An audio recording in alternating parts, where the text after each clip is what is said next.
550 après Jésus-Christ, sœur Radegonde en pleine prière. Derrière une cour d'immeubles de la rue des Carolus se dévoile une petite chapelle, la cellule de la patronne de Poitiers. C'était ici sa cellule, sa chambre, etc.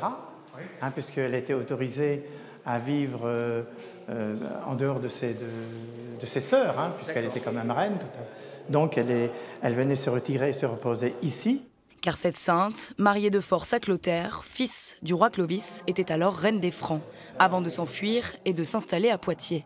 Dans l'oratoire attenant à sa chambre, elle médite, réalise ses dévotions, ses mortifications. Elle consacre alors sa vie à la foi, en renonçant à la richesse. Elle-même menait une vie d'ascèse.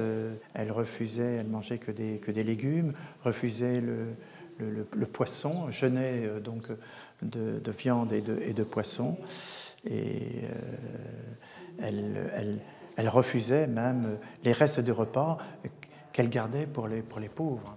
Appartenant à l'abbaye de Sainte-Croix, peu sont entrés dans cette cellule détruite puis reconstituée après la Révolution.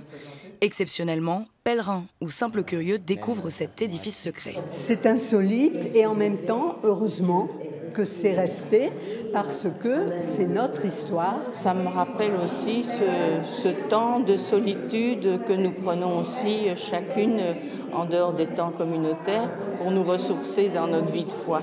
Chaque année, une dizaine de personnes se rendent dans cette chapelle lors de l'anniversaire de la mort de sainte Radegonde le 13 août 587.